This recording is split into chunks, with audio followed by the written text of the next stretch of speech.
Hi, everybody. I'm Tori, and I want to welcome you to the Grassroots podcast, where we explore the stories of passionate individuals who are making a real difference. In each episode, I connect with inspiring people working on the ground to protect, advocate for, and amplify the voices of those who need it most. In today's episode, we're joined by Kristen Luchsinger, a dedicated advocate and a founding member of the St. Tammany Library Alliance. Kristen has been at the forefront of the fight to protect libraries from censorships and book bans and ensuring access to diverse materials for all. From her journey of community involvement to her tireless work in defending intellectual freedom, Kristen's story is a powerful reminder of the impact one person can have when shaping a better future. We'll talk about the importance of defending our libraries, how book bans are affecting communities across Louisiana, and what we can all do to ensure libraries continue to serve as a sanctuary of knowledge for future generations. Stay tuned as we dig into the pressing issues of the day, the power of local activism, and how we can all get involved in protecting the heart of our communities, our libraries. Thank you, Kristen, for joining me here today. I want to start by just hearing a little bit more about your journey. What first inspired you to get involved in your community, and then how did that sort of lead to the causes that you advocate for now? Certainly. Well, thank you so much, Tori, for having me. It is such an honor to be here and speaking with you about our fight against censorship in St. Tammany Parish. I think initially what got me started was probably in 2016 when Trump kind of came on the scene. I was fairly mm, mm, I wasn't very engaged politically. And I just somebody I came across with in life said, "Hey, do you want to do some phone banking for a candidate?" And it was Tammy Savoy running against Steve Scalise, and she's this woman is Joan Simons, who I'm actually co-founder with of the Library Alliance. And so I just initially, fast forward a little bit. Katie Darling ran against Steve Scalise. I guess that was 8 years, 4 years ago. Yeah, 4 years ago. And I reached out to her campaign and I was like, hey, can I just, be a little helpful, just volunteer my time? Like, my children are grown and it was on the precipice of women losing their rights. And I was a huge advocate of women's rights. Obviously, I'm a woman. Why would I do not be? And that was something I was very, very passionate about. And so she contacted me and we're neighbors. And so we Wow. didn't even know. And I had some signs in my yard, and she goes, "Oh my gosh, that's your house? That gave me strength." Knowing and seeing that somebody was brave enough to put signs in their yard, Mhm. and we live in North Covington. And so we're um there are a lot more of us than we realize, but we don't typically put signs. And then she introduced me to the founders of Queer North Shore during her campaign, which was Mel Manuel and Jeremy Thompson, and um, we all became very fast friends. My husband and I became very fast friends with them, and I had heard about just through attending certain, like the Women's March, and then I was just talking to some women. They were like, "Hey, that book ban book banning is coming to there's been some challenges in St. Tammany Parish, and they went after a pride display." And I'm like, "You've got to be kidding me." Mhm. So I had kind of paid attention on Twitter back then. I guess it's X now. What was going on in Lafayette, and I knew it had kind of started in Livingston. So I kind of had a little bit of information, but not much. And I've never my volunteer jobs have always been like, "Hey, I need you to, go drop this sign off at somebody's house." It was never making decisions. It was always like, "How can I be helpful? I have a Mhm. few hours today. Just tell me what to do." you know.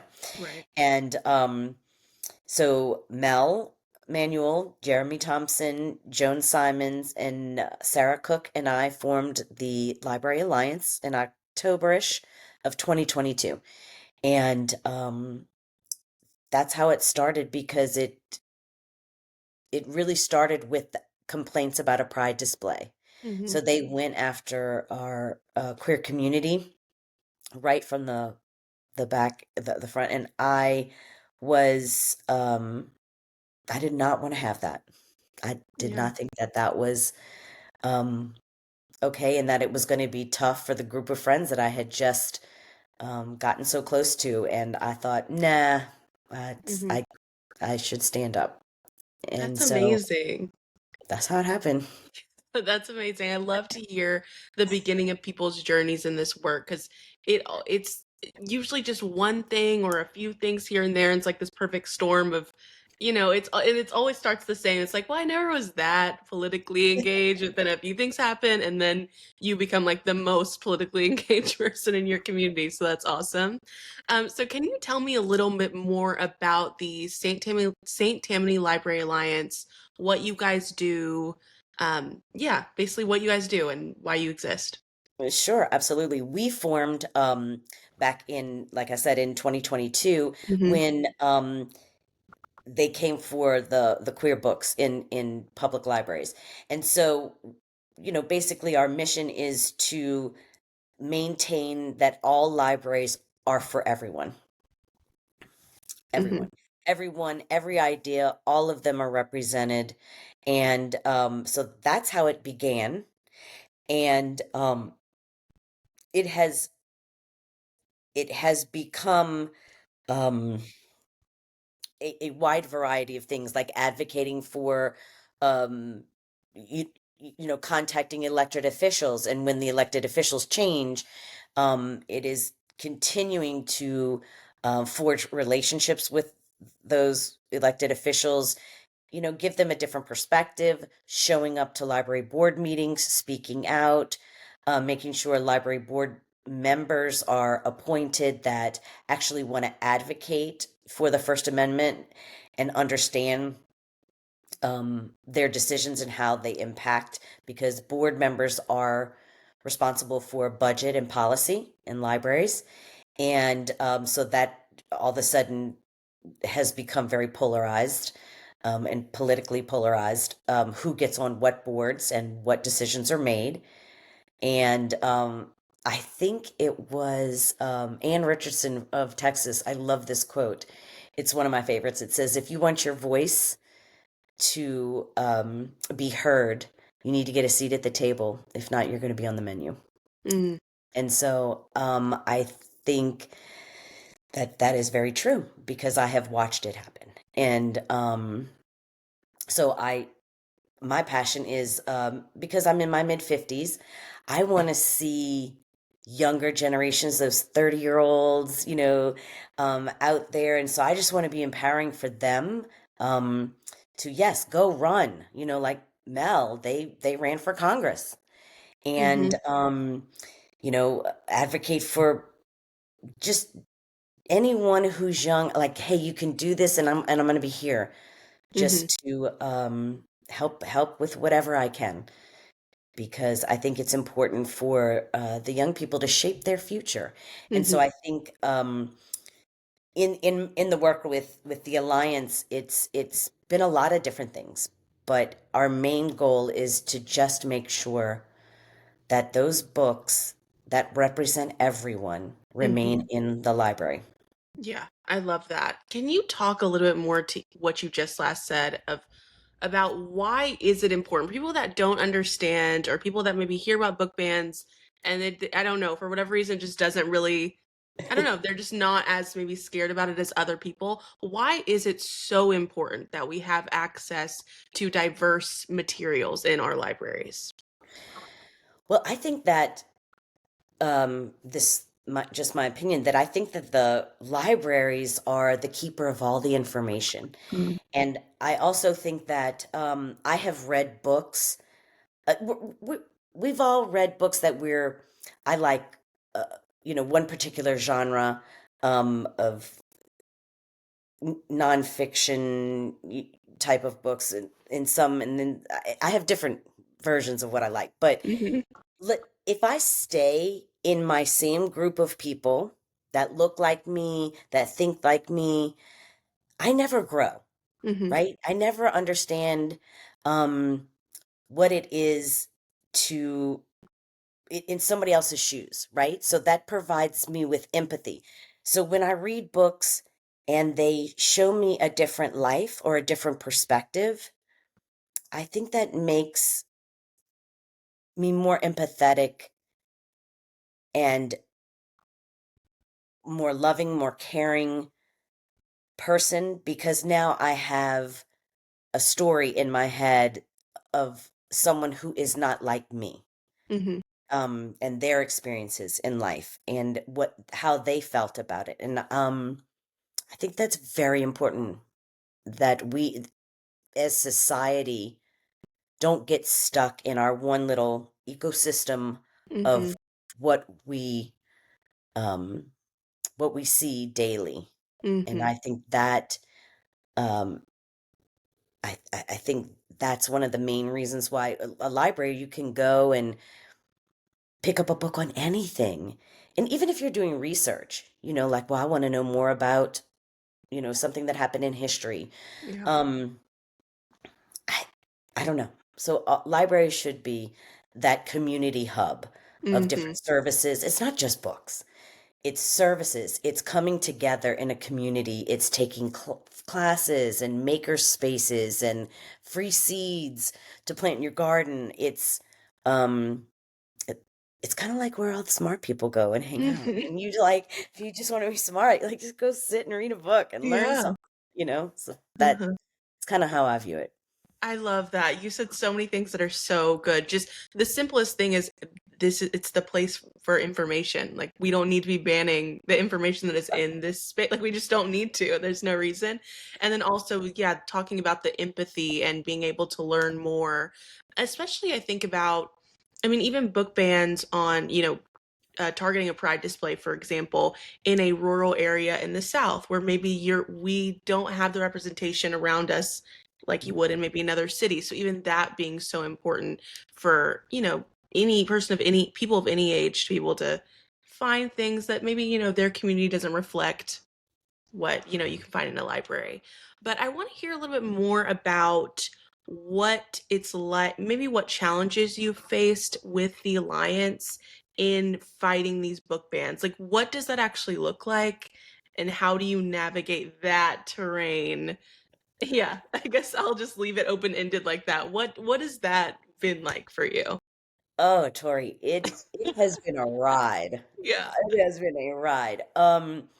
I always say that, and when I say this, people are like, "Oh my gosh!" But if you think about it, basically, we've had a group of people, a small group of people, basically commit political violence in St. Tammany Parish.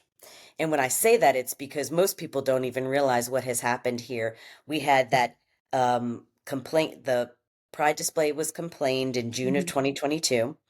And then we had one woman contest 160 books in a couple of months. And then as that progressed, she actually physically assaulted somebody outside of a parish council meeting, a library supporter. Um, and it was caught on video, and you can find it on YouTube. And and um and then we had her co-founder gets elected to the parish council, and so immediately off the bat, like maybe 3 months in, 4 months into his term, um he brings a gun. He is going to, I think it was May 7th of 2024. He is going to propose removing the entire library board and install their people, right? Mhm. And so at that meeting, it's in a government building in a Mhm. parish council meeting. He has a loaded concealed weapon. And while he's on the dais, he is um they had kind of the other parish council people kind of removed him from being able to present the resolution. So they Mhm. kind of took it from, but they still presented the same resolution. So he was upset and he was like, "You can't pick and choose the laws you want to follow. You have to follow the law." The entire time, he has a loaded weapon Yeah. in his bag. And then, so of course we find out about this and we're like, we walk through metal detectors. I was Right. I was within 2 feet of him because he walked from oh, and the dais is Kevlar reinforced. Mhm. So here we are all unarmed, but he's the one with the gun. So he says, "Well, Right. the reason I did it was because I received something threatening." And I thought, "Wait, hold on a second. I'm the one who does all the public records requests." Mhm. He is constantly emailing, and his group is constantly emailing and posting on social media horrible, threatening, hateful things about the director, Yeah. his colleagues on the parish council, about other people. If anybody stands up to say anything against their beliefs, I mean, they get just smeared or Yeah. doxxed or whatever. And Right. so I'm like, hold on a second. This is crazy. So of course he doesn't um nothing ever happens to him. Everybody at, who knows, blue coat of silence. I don't know what happened. And so, and we are fast forwarding. And so then there's a federal lawsuit that happens. And then the three of the board members that were removed, bring a federal lawsuit. And so, of course, there's all this prep time. I have to go. So had to testify because I was the one that gathered I'm the fact witness because Mhm. I have all the public records requests, all the screenshots. So for the first time in my life, I have to go testify in a trial, not just a regular old trial, like a federal trial. That's I'm like, what crazy. have I gotten myself into here? Like, oh my God. I'm like, I don't know if I'm smart enough, capable enough to do this, but you know what? I'm gonna try. I mean, Mm. if I won't know till I do it. I've never Mhm. publicly spoken. I was always kind of nervous about publicly speaking, and now, uh, I don't care. Now I don't get nervous. I have they've had a couple of meetings where they asked the alliance to come and give their viewpoint, and I had to speak for 20 minutes. I've given Mhm. speeches on different places about book banning and what we've experienced, and I'm like, boy, I had no idea that at 54 this old dog is going to learn some new tricks that she didn't know she had.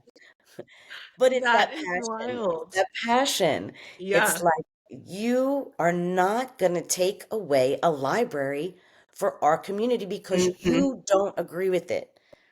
And Tori, there's books in that library I do not agree with. The Yeah. ideology Yeah. I Right. don't Of agree with. course. And they should stay Mhm. Yeah. because who am I to take something away from you that you find valuable when it's Mhm. not hurting anybody? Mhm. So Yeah.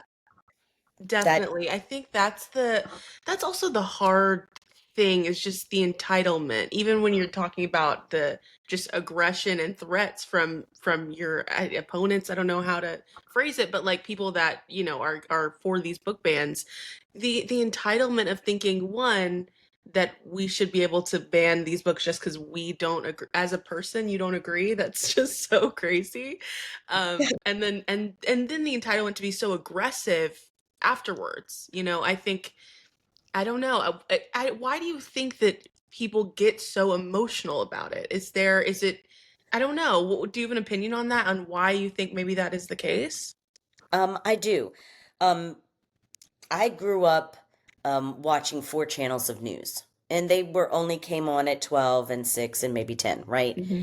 So in this uh in the last you know 20 years, I guess, or 15 years, however long we've had cable news, that there is 24-hour opinion and they call themselves news. Hmm.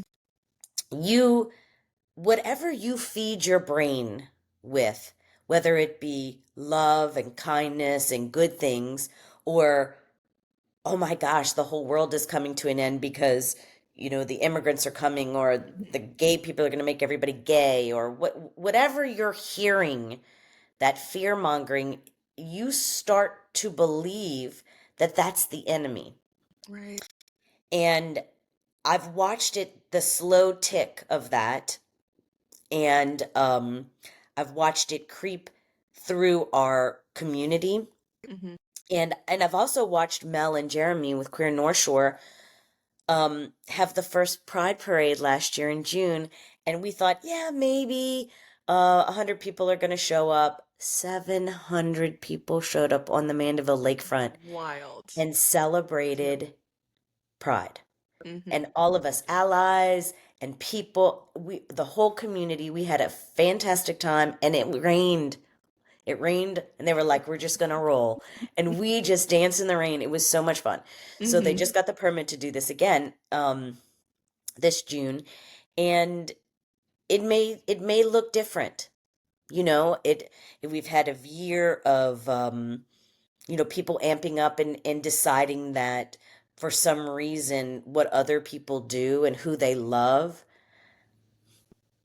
for some reason that upsets other people. Hmm. I don't know when we got in other people's business like this. Like, I Right. that, that it, I guess Yeah. maybe I'm a social conservative because I don't care what other people do. That Right. doesn't make any difference to me. And so it's political because Hmm. when you are fearful for something, then other people can get you to do what they want Hmm. out of fear. Hmm. People do a lot of things out of fear. Yeah. And instead of just informing themselves, or I have had to do a few times where I could tell that I was being vilified. Hmm. Oh, she's this crazy liberal, whatever. Hmm. Well, I'm old, I'm white, I look like them. I mean, my kids are adults, Hmm. I'm straight. Like, what? Hmm. Like, let's sit down and talk. So, Right. humanizing myself and saying, someone who looks like you actually thinks different and you like them. Like, I have Hmm. heard myself say to people, they're like, oh my God, are you a Democrat? I'm like, yeah, you can go and tell your friends you met one in the wild and you liked them. And she was Right. fun and you got along and you went and had lunch. Hmm. And, I get letters in the mail from somebody anonymous who can't stand me, can't stand my signs, blah, blah, blah, like all the Hmm. rhetoric. And it Hmm. sounds like a crazy person. I've had three young boys around 10 years old ride their bikes past my house and scream, Trump 2024, because my signs are different. Hmm. And so I followed them to their parents' house and I knocked on the door and I said, I'm your neighbor. I'm Kristen. I live at the house on the corner and I think we should love each other. Your boys are Hmm. always welcome at my house. Hmm. I'm a safe space for them in case they need anything, fall off their bike, need water. Like, I'm gonna love you. Hmm. I'm gonna love you because because we're neighbors and we live in the same neighborhood. And if anything happened to your child, I would be devastated. Right. And we're not gonna teach our kids to hate because of politics. That's Hmm. ridiculous. We're human beings, so we disagree. You like red, I like blue. So what? Right. Right. So it's humanizing. And then the guy stops and waves at me now, the father. Now we're friends. Yeah. He likes a Democrat. Who knew? Who Right. knew? Right. I love So, that. I love that. I think that's so, I love that you said that too, because I think it's so key to a lot of different issues. Like you said, I mean, we could talk about immigration or abortion or any of these different things. It's anything. the humanizing that I think is the key. And also fighting against the 24-hour news or getting all of your news on social media where you can choose exactly who you're listening from and what you're looking at or whatever.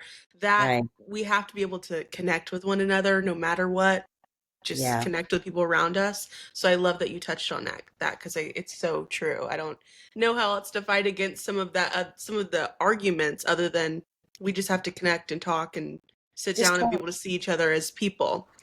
Yeah. Okay, that's great. So could just I want to learn Mhm. a little bit more about book bans and I guess how they work also. So are there library alliances all over the state or the country, or is the Library Alliance a normal structure that you were able to follow, or is I guess how does that kind of work?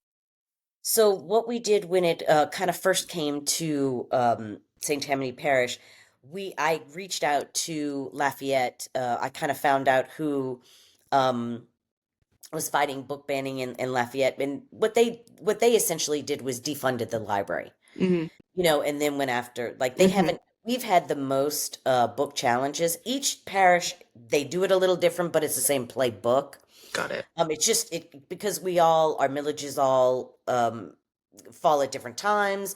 The structure of the government, municipal government is slightly different. Lafayette is not a parish council like we Mhm. are, and then Livingston's a little different. So everything's just slightly different. So we had to kind of learn from each other. I said, "Oh my gosh, it's coming to St. Tammany Parish. What do we do?"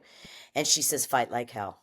Mhm. Lynette Mhm. from Louisiana against censorship. She was amazing. She is amazing, and so she kind of gave us some guidelines, and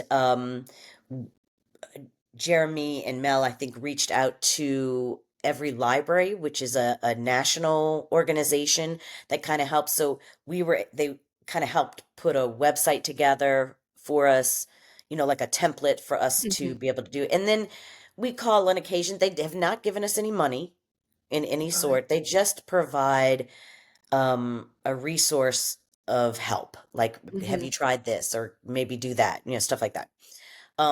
Louisiana Against Censorship, because she's actually some of the same players. So this Michael Lunsford and Citizens for a New Louisiana started this in Lafayette, then moved to Livingston Parish, which you might have heard of Amanda Jones. She wrote a Mhm. book about it and Mhm. how she got a threat, that librarian. Right. And then it moved to St. Tammany Parish. So Lynette, Miha, Amanda Jones, and I do kind of like, we're going to be speaking this Saturday at the LLA convention on a Okay. panel with Mary Stein, Mhm. because East Baton Rouge has now come into play where they came after the funding. Right. And so it's all it's the idea is the same. They want to eliminate public libraries because they hold information. Like, they're going after education. Mhm. We had somebody in St. Tammany Parish, one of our school board members. She said, "I want to propose that we get rid of AP psychology because they discuss transgenderism."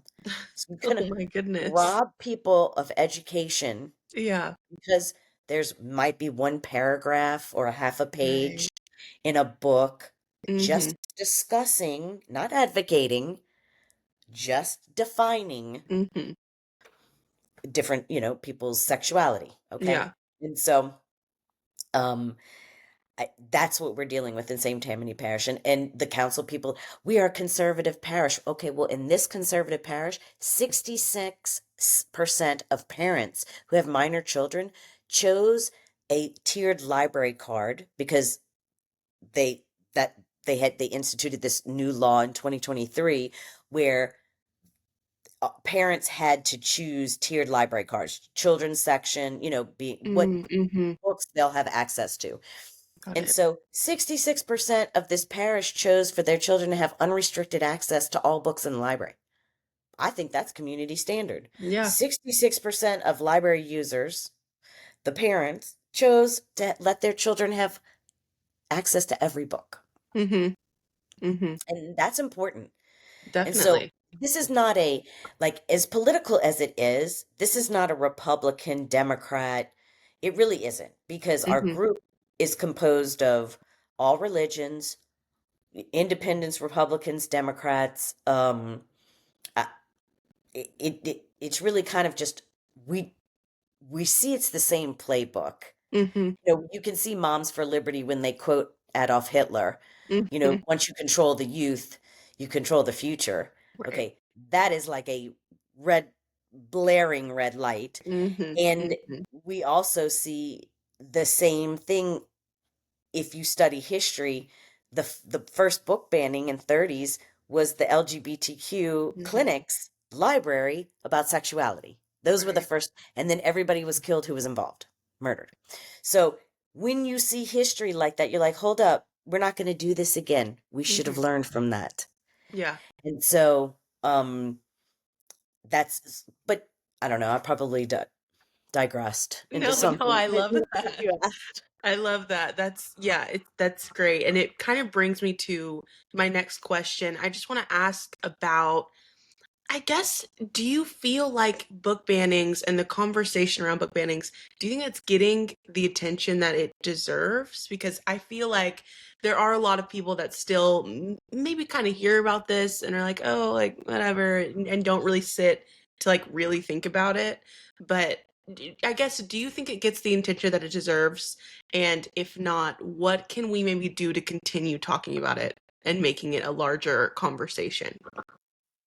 I do not think that it gets the attention that it deserves. I think that when I look around at who's engaged, on our Facebook or who comes to meetings, and I understand this has been a 3 year, I mean, this is grueling, like not Hmm. everybody, but I would love to see more young people who have young children because I think and I remember that stage of my life. Like you're busy raising kids and you're going to work and like there's no way you're gonna come to library board meetings. Hmm. You're probably bringing your kids to activities at the library, but you don't really know what's going on. There's not a big red flashing light at the library that says save our libraries, people are Hmm. banning books. Okay. Right. So I think they're not engaged because they just don't know. So I think, unfortunately, if we lose our libraries in Louisiana because we see on a national level,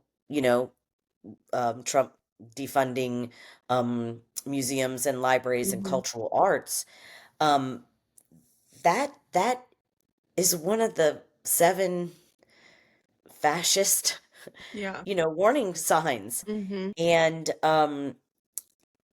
sometimes people do not wake up, Tori, until it is gone. Yeah. And that's the shame of it. Um, I remember asking my mom, I mean, how did the Jews, like, why didn't they just leave? Hmm. I Hmm. mean, so I asked my mom that today, why are we not leaving? Right. Right? Why are we not leaving? And Hmm. she's like, we're gonna stay and fight. I'm Hmm. like, okay, that's what we're gonna do. Yeah, I love that. And I was just thinking about this today. Just, I mean, it's exactly like you said, people just are not engaged. And I guess thinking about how people get engaged, I guess the thing we kind of already talked about it, we have to just talk to each other and connect. But it's like you said, if we're going after things like libraries, these are community spaces. How are we going to continue talking about it if we're just getting rid of these spaces? So do you think that that's intentional, the fact that this stuff feels, we'd rather focus on, kind of we're forced to focus on our day-to-day jobs and whatever else, and we can't focus on things that maybe seem like they're not as dire as they really are? Is that, do you think that there's anything intentional about that? Or I don't know, is that just me that sometimes feels like I feel like this stuff seems overwhelming or boring or confusing, just politics in general? It feels like maybe purposeful that it feels like that sometimes. So I guess I just want your opinion on that in regards to this kind of conversation. I completely agree because when somebody asks me, oh my gosh, what's happened in St. Tammany Parish? I'm like, do you have 2 hours? Right. Because really, like, do you want me to take you through all the steps? Like Hmm. the billboards, the signs that we had burned, the billboards, the threats to parish councils to put their faces on billboards too. Hmm. You know, people getting thrown out the other side, getting thrown out of meetings, Hmm. that fear and threat of being in meetings. It, all of that information, um, we've become a society of like a TikTok, right? Like Hmm. if I can't get all that information into a TikTok, like or some diagram, Hmm. that Hmm. quickly speeds it up, like speed it up for me. Like just give me the Yeah. highlight. I'm like, well, it it was this slow ball rolling. Hmm. And why didn't like we could have stopped it in the beginning had when all of the new parish council, there was 9 new parish council people that were elected, had they realized and studied enough of history of how you shut this down. Hmm. And so Yeah. we didn't learn, or they were not aware enough. We have like maybe 3 or 4 parish council people that, maybe 5, that are like, this is crazy and ridiculous, but they're not really all that willing to come out and do a whole lot about it. Mhm. Mhm. So there's 14. So sometimes they get outvoted and we get bad people on boards. And they do things underhanded, like, oh, they had to make a concession. So we got one good board member, but one bad board member, because Mhm. they negotiate with terrorists. And I'm Sure. like, y'all keep negotiating with terrorists, you're going to lose your library. Right. And then that's Right. embarrassing that St. Yep. Tammany went down first. Fourth Mhm. largest parish in this state, y'all went down first. Is that how you Mhm. want this to go? Because it lies, and we have a millage.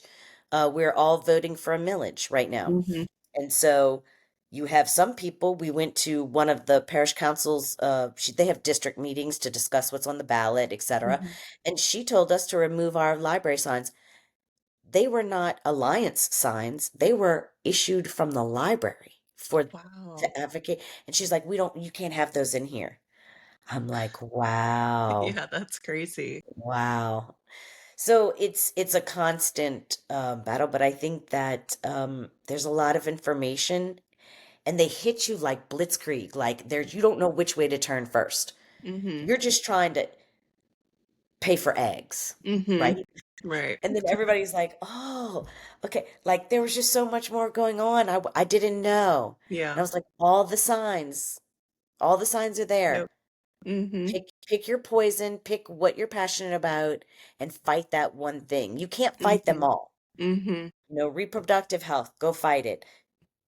Libraries, I just happen to fall into libraries, go fight it. Mhm. Pick something, get involved, get a group of people that feel the way you do and get passionate about it. And that's the Mhm. only way we're going to save our communities. Mhm. I love that. And I love the advice of picking one thing. I tell my friends that all the time because I'm always like, if you want to get involved in politics or whatever, just choose one thing and you'll find your space. You'll find it. I feel like I found that I like talking to people that do all kinds of things. So I guess my one thing is that, but it didn't start that. So you do have to start with one thing. So I'm glad that you touched on that. And just, I guess, kind of a follow up on that, but I want to ask you, just thinking about people getting involved, do you have any advice for people just getting involved in community in general, but thinking about book bans too, if they notice things like, book bans or censorships happening in their community, what are those first steps that people can take? Um, First off, get a group, Hmm. find some like-minded people, which you probably have in your circle, and immediately go to the elected officials Mm-hmm. with documentation. S- Stay connected with those elected officials. You know, get websites, get Facebook,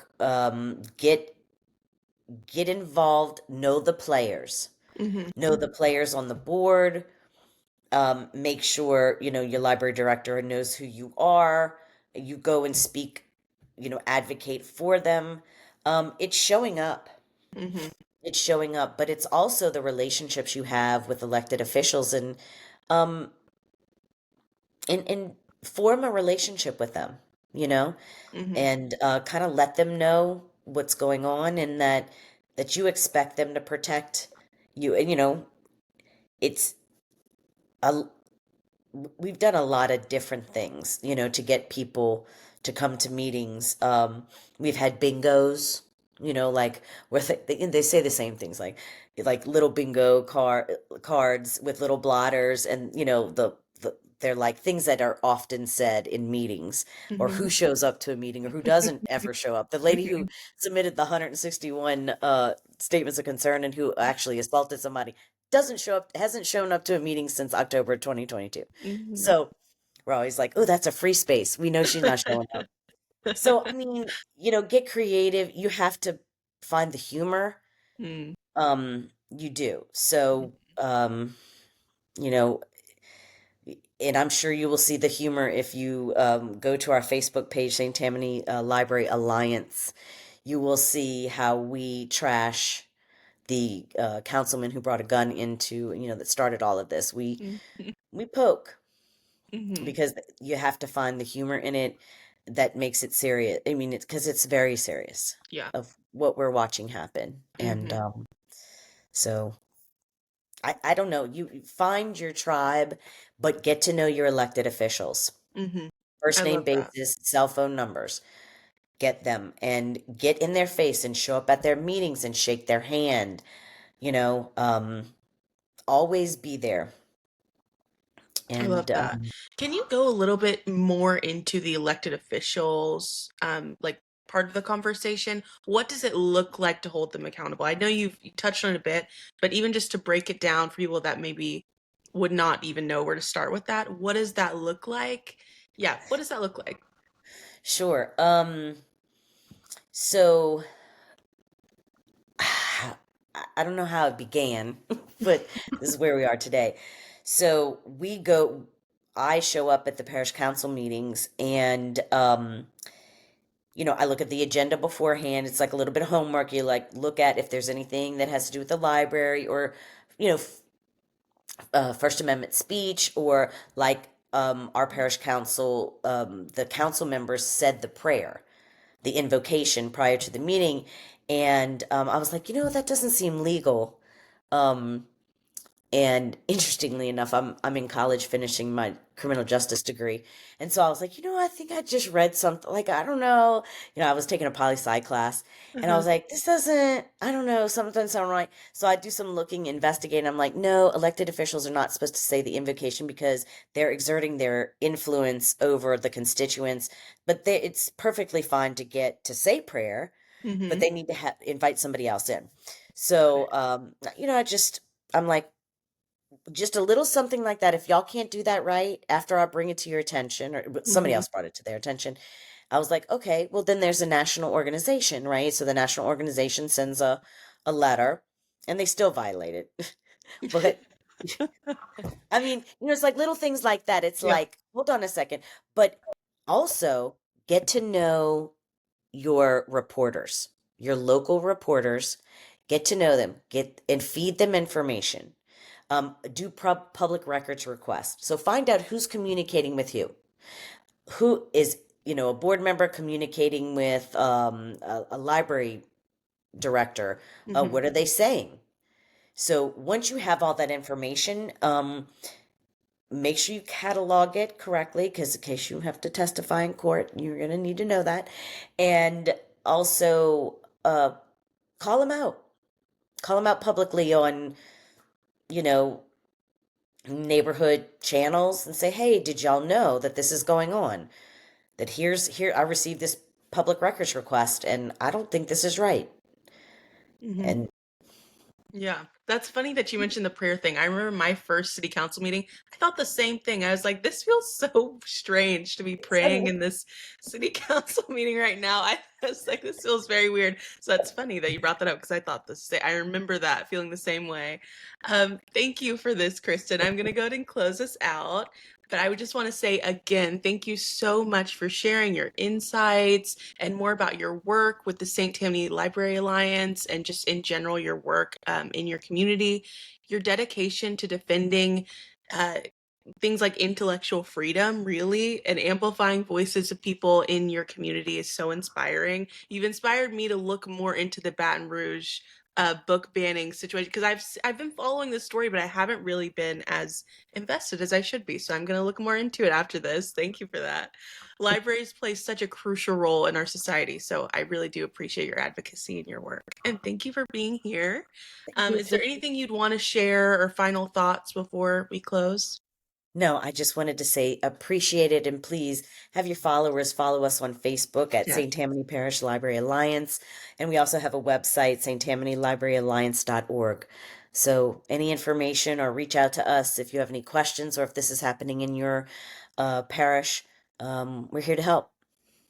Amazing. Thank you. Yes, I'll put all of your links every in the description on the and everything. So definitely go follow everything they're doing if you're watching this and if you're interested.